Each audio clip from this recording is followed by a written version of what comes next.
दोस्तों, एक 16 साल की लड़की को सुबह सुबह अचानक से उसके पेट में दर्द होने लगता है।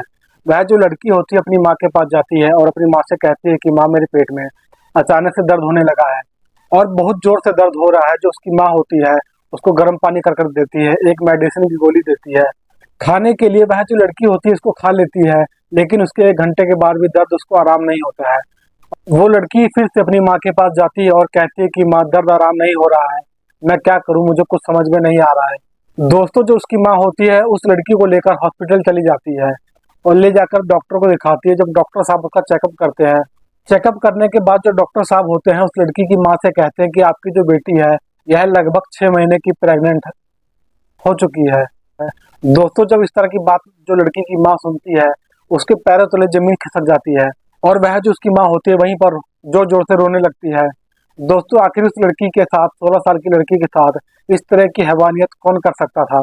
आइए पूरी कहानी इस वीडियो में जानते हैं, लेकिन वीडियो में आगे बढ़ने से पहले बस आपसे यही रिक्वेस्ट है कि वीडियो को लाइक कर दीजिए, चैनल को सब्सक्राइब कर लीजिए ताकि मेरा हौसला बढ़ता रहे।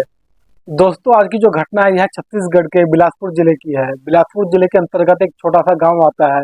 उस गांव में एक छोटा सा खुशहाल सा परिवार रह रहा होता है।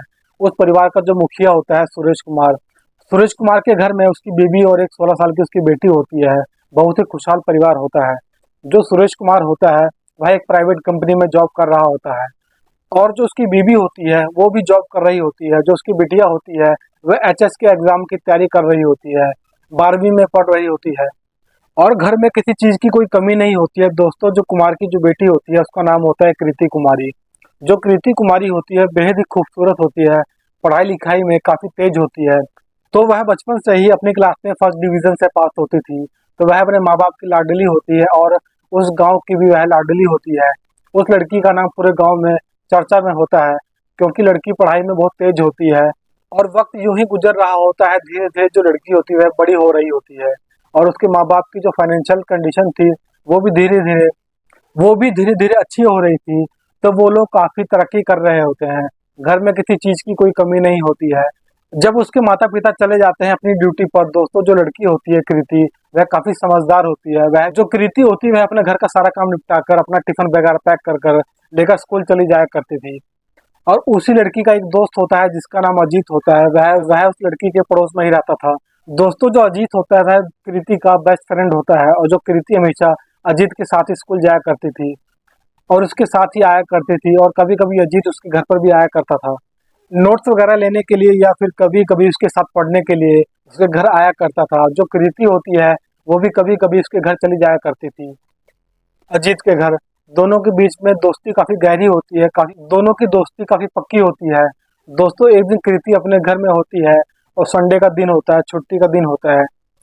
उसकी स्कूल की छुट्टी होती है। जो कृति होती है वो घर में ही होती है और जो उसकी माँ होती है वो भी घर में ही होती है। और जो कृति के पिताजी होते हैं सुरेश, एक बुजुर्ग आदमी को लेकर आते हैं जिसकी उम्र लगभग 65 साल के आसपास होती है। उनका नाम होता है राम विलास कुमार।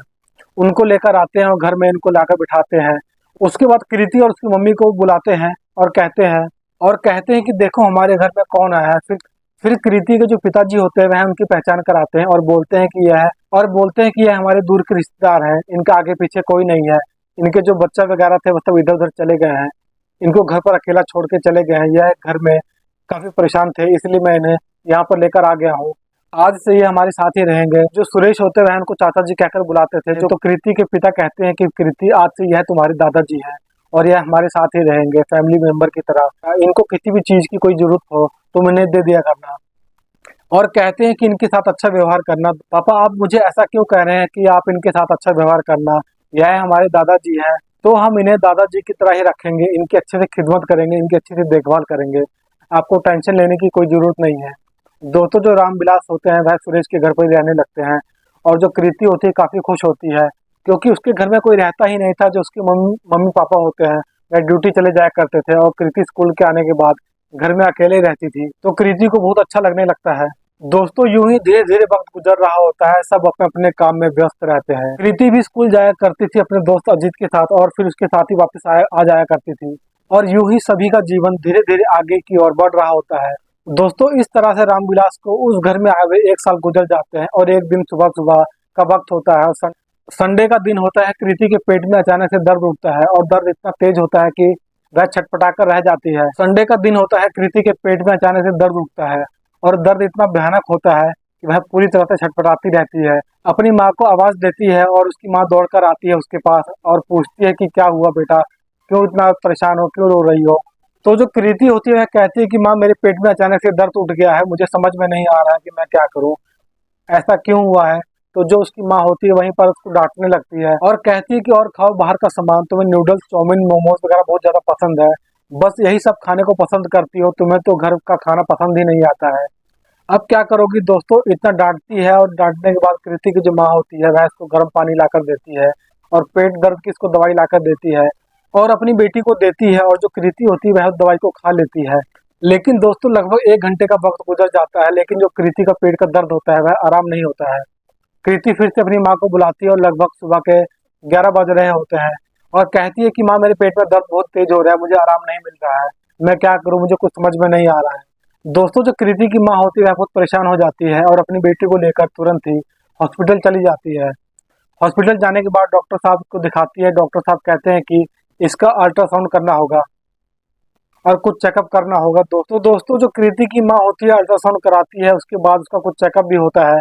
दोस्तों उसके बाद जो डॉक्टर साहब होते हैं वह कृति की माँ को अकेले कैबिन में बुलाते हैं और डॉक्टर साहब कहते हैं कि मुझे यह बताने में बहुत हैरानी हो रही है कि आपकी जो बेटी है कृति, यह लगभग 6 महीने की प्रेग्नेंट हो चुकी है।